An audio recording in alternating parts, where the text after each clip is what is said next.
temporarily unplug. Wrong switch.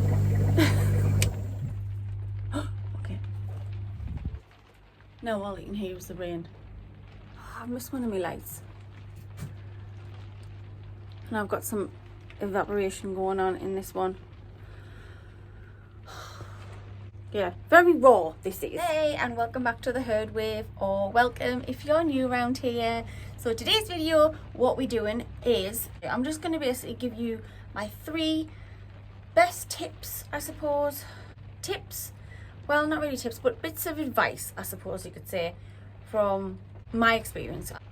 And I just wanted to give a little bit of advice on if you're thinking about doing something like this, or you maybe have 1 tank or 2 tanks and you want to explore the possibility and the idea and the dream of having multiple tanks in a specific area that you have only for them, then I just thought I'd give you a little words of encouragement, words of advice, and just a few tips to maybe make things a little bit easier for you. Stuff that maybe I've learned along the way. Yeah, so I thought we could do that today. First I'm going to fix this light, because as you can see, I'm totally not prepared, as per usual. Yeah, that one's evaporated and that one, the light's not on. So yeah, welcome to having a fish room. This is what happens. Let's just fix that. Yay! I really do apologise. I don't know why I forgot to turn that light on. Well, again, this is going to get to one of my points that I'm on about. Stuff goes wrong, stuff happens. It's all about how you recover from that and how you keep going. So, with that being said, let's get cracking. The first little bit of advice would be to start off small. Don't go out there gung-ho. Don't go out there and get 10 tanks and start from scratch. Even if you've got the money and the facilities to do that, props to you. You know, if you've got it, great. But it's not about that. It's not about the money, and it's not about who has the most. For me anyway, that's not what it's about. It's about enjoying what you're doing. That is the goal.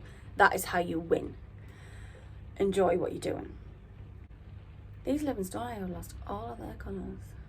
Just noticed what is going on with you guys. Yeah, I'm possibly having a situation in this tank. I don't know what's going on. This is a perfect example. 2 of these have lost their colour. 3 of these have lost their colour. 4 of these. Why? What's going on? Oh. Some investigation needs to happen in this tank, I think. If you have a house tank, or even if you have 2 or 3 house tanks, and you want to expand and make it a completely a space set out just for fish, then what I would say it was start off small. I don't mean like as in a small building or anything. I just mean start off small. Take it easy. Start off. Don't take on too much. Push yourself. Of course, that's how you improve, and that is how you get better at things. But know your limits. This is the second fish room that I've had. I did have a smaller one before this. It was a lot smaller actually. I would probably say it had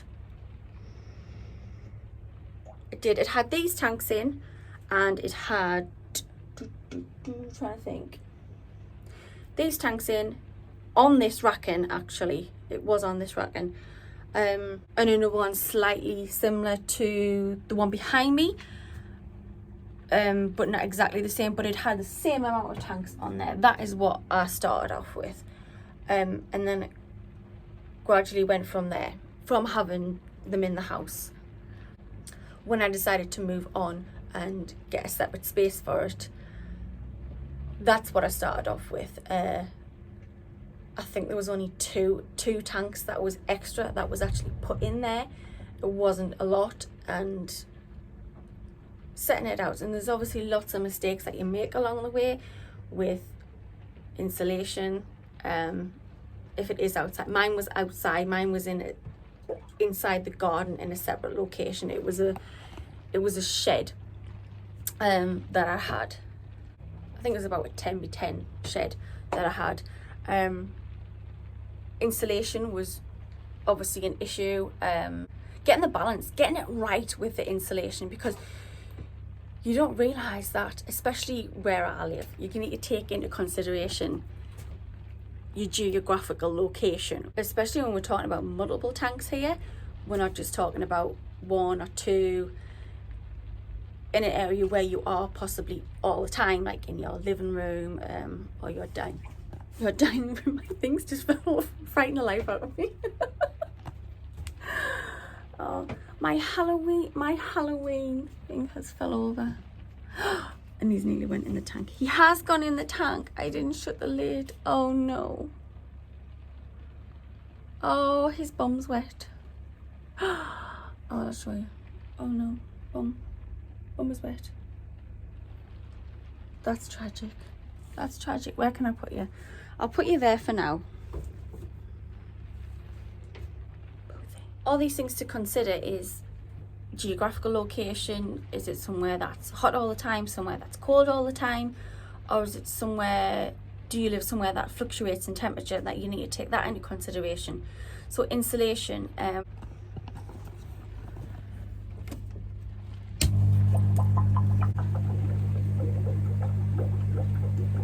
just nearly made a really big mistake there.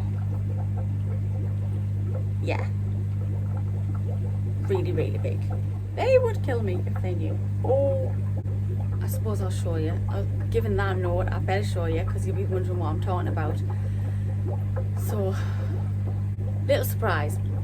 The eggs that was tumbling, I turned off the air filters, didn't I? Yeah. I turned off the air filters to help with the audio. I mean, told it's not. Sometimes you find it hard to hear me, but I don't have anything fancy. I just have a phone and a fish room. Sorry. That's what I've got to work with, people, so about as real as what it gets. Yeah, so I turned off the air filters so you could hear me. And that is what is filtrating the eggs. I only had it off for like 5 minutes, didn't I? Yeah. Oh God, they're gonna kill me. My fish partners are going to kill me if they find out. They are going to find out, because they're going to watch this and find out. Okay, we're fine, okay. Problem solved. Yeah, so that was a surprise. Yeah, we do have some baby eggs. Sneak peek on maybe next week's video. I'll go into a little bit more detail on those. Explain what kind they are and whose they are, if they survive. Yeah, I'll maybe go into a little bit more detail next week in next week's video on what species are in the egg tumbler and whose they are. That's in the egg tumbler. They're fine. They're bubbling away there. For anybody who's unsure what I'm talking about, with African cichlids, they are mouth brooders, so they carry their eggs in their mouths, the females will, and they turn them round to keep them moving.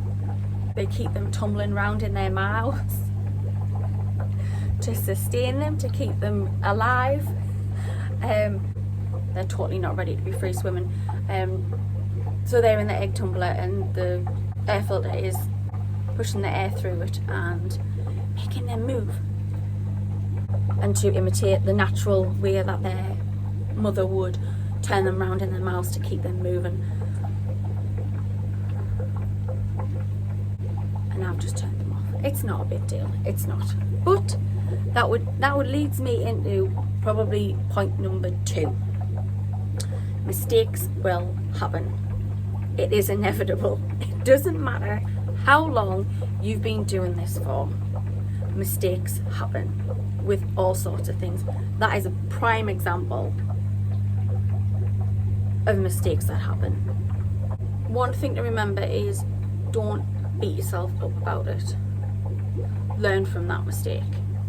Everybody makes mistakes. Mistakes happen. Even if you've done this 100 times before, sometimes you just make a mistake. But I think the number one thing is don't beat yourself up about it. If you've made a mistake, learn from it and move on from it. Figure out what went wrong, figure out how you can fix it, figure out how it's not going to happen again, and move forward with it. That will probably be, that's number 2 on the list. Things like that happen all the time. And I suppose number 3 or number 2, would it be number 2 or number 3? It was going to be number 2, but since that happened, it's now number 3. Follow me here, follow me. Is make it fun. Don't forget why you started doing this in the first place. Why did you get a fish tank in the first place? It was because it was fun. It was because you enjoyed doing it. Don't forget that. Yeah, it's hard work. Yeah, you got to put a lot of effort in. You've got to put a lot of time into it. It's a lot of hard work to keep and maintain the amount of tanks that is, say, in this fish room. It's a lot of hard work, but it's rewarding. We'll have lots of different kinds of fish rooms. Some people like to have really clinical fish rooms that is very structured and very orderly. A lot of breeders tend to do this so they know what's what. I have breeding tanks myself. I like to try and make things a little bit funner. Decorate it. Put all your favourite things in there. I mean, if you take a look around mine, it's a little bit of everything. It's all sorts in here. I've got my plants, I've got me Halloween decorations, which I'll be getting some more of them put up for Halloween. Decorate it, make it your own. Fill it with your favourite things, fill it with things that make you happy. If having nothing in there and having it orderly, and that's your way, you like everything orderly, that would be great. You know, do it that way. Do it however you want to do, because this is your fish room. This is your space. You don't have to do it the same way everybody else does it. That would be no fun. That would be no fun doing it exactly the same as somebody else does it, because you're not them. You're you, and that's something that I think more people need to remember. Listen to people's advice, maybe take on suggestions, or if you think that people's ideas are good, then great. But as long as you're doing it for the right reasons and you're doing it because you get enjoyment out of it and fulfillment out of it, then that's the right reason. It's just basic rocks. That's all it is, just rocks and broken pieces, the pulled off pieces of these guys behind me, what they did. Yes. They were having fun with it, so I've got some nice decorations out of it. They had fun and I've come up with a new idea. Getting to the point I was on about in the first place is you don't have to go out there and spend a whole heap of money for something to look nice, and you don't have to spend money on all the latest equipment and things like that.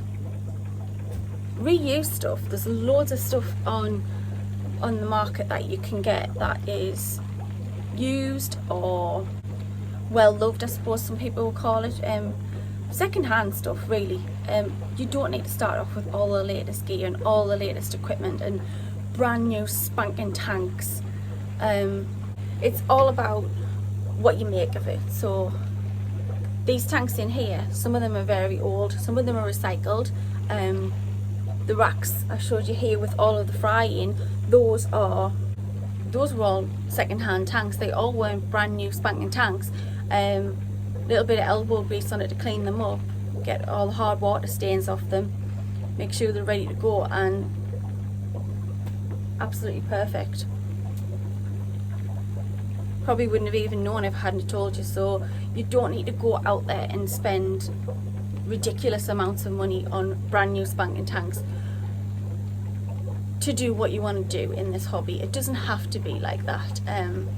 I think a lot of people will tell you that you have to do that, and it has to be all secure, and it has to be like that. As long as you are monitoring your tanks and you're monitoring for leaks, you are taking precautions and putting everything in place to ensure that that doesn't happen. Main thing to remember is do your very best that you can do, and each day get a little bit better at it. That's my motto. You don't have to be absolutely brilliant at everything straight away. You're not going to be. You're not going to be absolutely amazing at something that you've just started doing. So don't get discouraged if you have a tank and it's perhaps not going so well. Like if you're a new fish keeper, you're new beginner, and things are not perhaps going as well as what you thought you would, or your tank doesn't look like those Instagram posts. Remember, people use lighting and tricks and all sorts of things like that to go into it. It's not all realistic. Just remember that don't compare your tank to somebody else's tank, because 9 times out of 10 their tank doesn't really look like that. So if you are just starting out in this hobby, you're just getting your first tank, or you've been doing it for a little while and things perhaps aren't going the way you thought they would, or your fish is not growing the way you thought it would and doesn't look the way other people's fish look, don't get discouraged by it. You will get better at it. The more you do it, and the more that you enjoy doing something, I think the better you are at it. So that's just what I wanted to say to new fish keepers out there, or anybody who did want to start up their own fish room and wanted to have a special space where they could have all the beautiful fish that they want in a separate place where they could come and have a little sanctuary, a little retreat. Don't be discouraged by it, and don't look at other people's fish rooms and think, I'm never going to be able to have that, because it takes time, it takes effort, and it takes a whole lot of hard work to get it. But as long as you're having fun along the way, then it doesn't matter. It doesn't matter how long it takes, doesn't matter how much hard work's put into it. As long as you're enjoying doing it, then you've won at the end of the day. So just maybe bear that in mind. So if anybody was thinking of starting up another tank, or maybe venturing into, they've got one tank that they've had for a while, and they're thinking, I'm doing good with this, I want to maybe try and do another one, and then they're thinking, should I take that leap? Just do it. Just do it. Yeah, you're going to make mistakes along the way.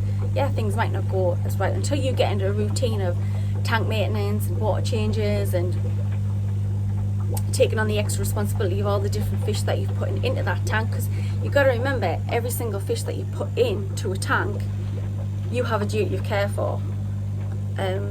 You have a responsibility for. They're not just there to look pretty in your tank, they're there for you to care for. So I would also consider that as well. Do you have the time? Do you have the energy? Do you have the resources to have another tank? Like I said, you don't have to have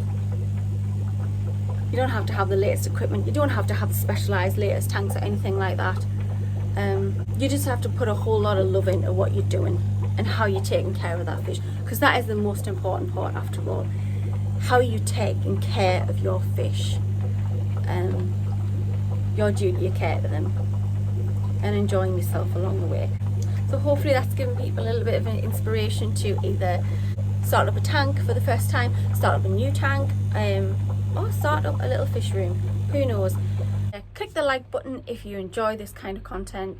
Would love it if you would consider subscribing, give it a thumbs up, all that jazz, and I will catch you in my next one. Bye. So today's video is just going to be a little... What am I doing today? I can't remember. What am I doing today? If you're new around here, so... Oh look, I've missed a light. Click the light if you... Click the light? Because I'm talking about the light. Click the light, people. Click the light. It's a new thing. Click the like button. And let's get going on today's video. Is everybody ready for this? Probably not. Okay.